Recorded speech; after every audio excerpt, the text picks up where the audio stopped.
माझं नाव सायली आहे. मला 25 वर्षे झाली आहेत. मी पुण्यात राहते. मी साधारण 5 वर्षांपूर्वी लग्न केलं.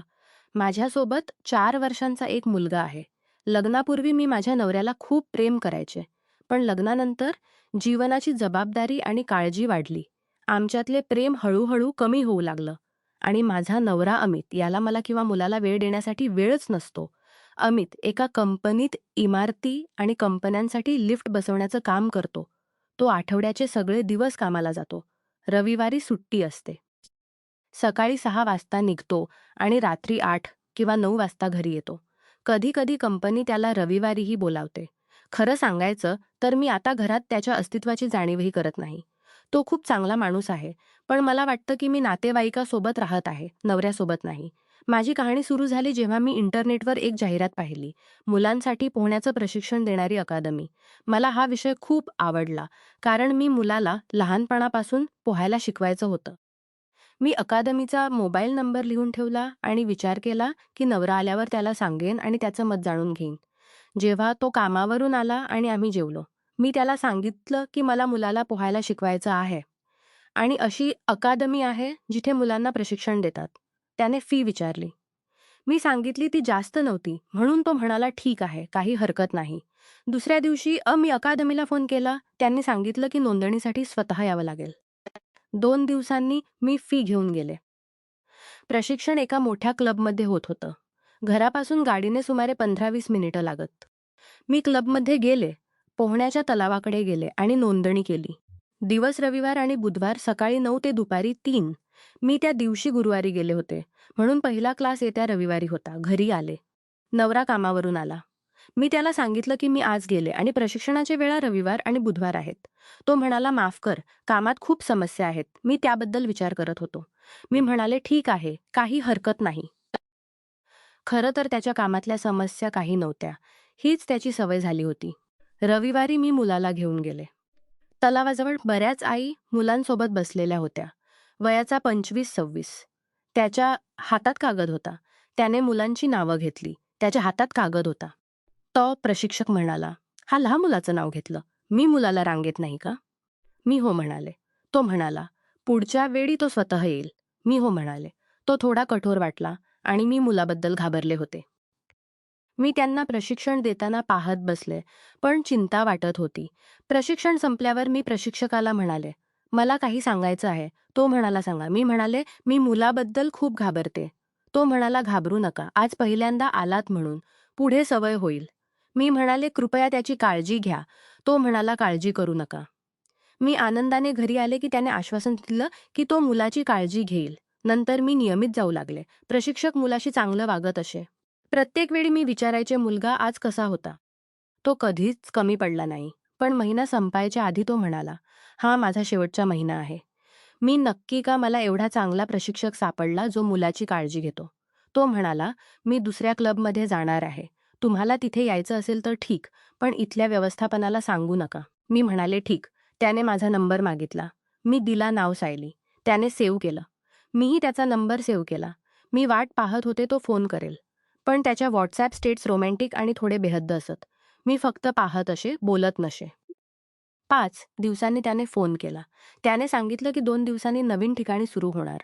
मी मुलाला घेऊन गेले आणि नवीन ठिकाणी नोंदणी केली. मी त्याला पाहून आनंदित होते.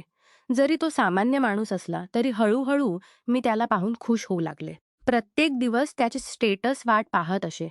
प्रशिक्षणात मात्र काही विशेष दिसत नसे आणि तो माझ्याशी सामान्यच बोलत असे. एकदा स्टेटस थोडं जास्त होते. मी मेसेज केला की प्रशिक्षणात असताना असे दिसत नाही. तो म्हणाला काम वेगळं, आयुष्य वेगळं.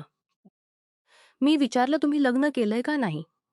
मी म्हणाले स्टेट्स खूप बेहद्द आहेत. तो म्हणाला मला फक्त तुम्हाला पाठवेन. मग तो रोमॅन्टिक फोटो पाठवू लागला. 2 जण एक मॅन्टिक फोटो पाठवू लागला. 2 जण एकमेकांच्या मिठीत असे. मी घरच्यांना बघून तो मला बघू लागला. मेसेज करू लागला की आज छान दिसत होतीस. आम्ही रात्री गप्पा मारू लागलो. नवरा झोपल्यावर मी रात्री उशिरापर्यंत बोलत असे. आमचे संबंध चांगले झाले. आम्ही चांगले मित्र झालो. मग एकदा तो म्हणाला काही पाठवत आहे, मत सांग. नवरा झोपलाय का? हो, दुसऱ्या खोलीत. आवाज कमी कर. त्याने एक व्हिडिओ पाठवला 3 मिनिटांचा, ज्यात 2 जण एकत्र जवळीक साधत होते. मी पहिल्यांदा असे पाहिले. हृदय धडधडले. मी उत्तर दिले नाही. तो विचारत राहिला. मी म्हणाले, "छान आहे, पण पहिल्यांदा पाहिले, थकले." तो म्हणाला, "मग पुढे असे व्हिडिओ पाठवेन, फक्त एकटी असताना." मग दर 2-3 दिवसांनी असे व्हिडिओ. एकदा मी म्हणाले, "पुरेसं? मी थकते." तो म्हणाला, "तुम्ही लग्न केलंय, नवरा आहे." मी हसून म्हणाले, "तो फक्त कामात व्यस्त." तो म्हणाला, "चंद्र सोडून कसं जगतो?" मी म्हणाले, "नशीब." मग तो मागणे करू लागला. "मी नवऱ्यासारखं पाहू शकतो का? घरच्या कपड्यांत." मी म्हणाले, "का?" तो म्हणाला, "काश मी तुझा नवरा असतो." मी फोटो पाठवले ट्रॅकसूटमध्ये. त्याला आवडले. "मग नाईट गाऊन घालून फोटो पाठव." मी पाठवले 6. मग तो म्हणाला, "भेटायला हवं, प्रशिक्षणाबाहेर." त्यांच्या इमारतीत 10 मजली. अनेक फ्लॅट रिकामे आहेत. लाकडी दरवाजे आहेत. मी नकार दिला. तो 3 दिवस बोलला नाही. मी फोन केला. मी कधीच असे केलं नाही. अपरिचितासोबत एकट्याने जाऊ शकत नाही. तो म्हणाला, "घाबरतेस का?" मी म्हणाले, "नाही, पण तरीही."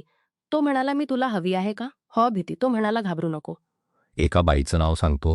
म्हण की तिच्याकडे जात आहे. सकाळी नवरा गेल्यावर." मी हो म्हणाले. मी हो म्हणाले. पत्ता दिला. मुलाला सोबत घेऊन गेले. कारण कुठे सोडायचं माहीत नव्हतं. रस्त्यात फोन केला. तो म्हणाला, "पाहतो." 4थ्या मजल्यावर सर्व फ्लॅट रिकामे. त्याने एक उघडला. मुलाला वर घेऊन गेला. टीव्हीवर कार्टून लावला. मग माझ्याकडे आला. मी अबाया घातली होती. त्याने मला मिठी मारली. चुंबन घेतले. मी स्वतःला विसरले. आम्ही कपड्यांवरून जवळीक साधली. मी जास्त काढायला नकार दिला भीतीने. मग मुलाला घेऊन घरी गेले. मनात विचार पुन्हा जावंसं वाटलं, कारण तेवढं पुरेसं वाटलं नाही. नंतर मुलाला अंगणात सोडून दर 2-3 दिवसांनी जाऊ लाग असे. पूर्ण संबंध झाले. मी गर्भनिरोधक आणि विचार केला. हे बंद करावं. फोन केला. आता येणार नाही. तो नाराज. मी म्हणाले, "मी तुझ्यासोबत स्त्रीत्व जाणवलं, पण पुरेसं." 1 महिना बोललो नाही. मग त्याने फोन केला. "ये." मी नकार. तो म्हणाला, "तूच दुःखी होशील." त्याने एक फोटो पाठवला. आमच्या भेटीचा व्हिडिओचा स्क्रीनशॉट. मी शॉक झाले. "तू चित्रित केलंस?" तो म्हणाला, "हो, पण आता दुसऱ्यासाठी वापरेन. क्षेत्राच्या ग्रुपवर टाकेन." मी घाबरले गेले. व्हिडिओ मिटवणार नाही. मी येत राहिले 2 कारणांनी.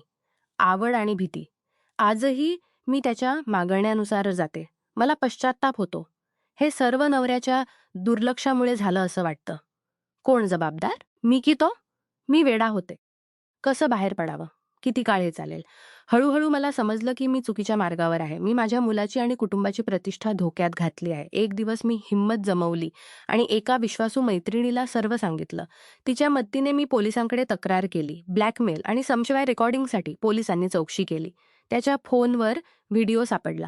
त्याला अटक झाली. कोर्टाच्या आदेशाने व्हिडिओ नष्ट करण्यात आला. पण प्रकरणातून माझ्या नवऱ्याला कळलं. आमच्यात मोठा वाद झाला. विश्वास संपला. लग्न टिकलं नाही. आता मी एकटी मुलासोबत राहते. पश्चात्तापाने जगते. मी शिकले की तात्पुरत्या आकर्षणामुळे आणि गुप्ततेमुळे आयुष्य उद्ध्वस्त होतं. नवऱ्यासोबत संवाद साधायला हवा होता. अशा गोष्टींमध्ये अडकणं धोकादायक आहे. ब्लॅकमेल हा गुन्हा आहे. त्याला बळी पडू नये. मुलांची काळजी घ्यावी. स्वतःची इज्जत जपावी. क्षणिक आनंदासाठी आयुष्य उद्ध्वस्त करू नये. नमस्कार मित्रांनो, तुम्हाला ही कथा आवडली असेल तर चॅनेलला सबस्क्राईब करायला विसरू नका. आणि यापेक्षाही अधिक रंजक व्हिडिओ पाहण्यासाठी माझ्या चॅनेलवर नुकताच अपलोड केलेला नवीन व्हिडिओ नक्की पहा. तो तुम्हाला खूप आवडेल, अशी मला आशा आहे.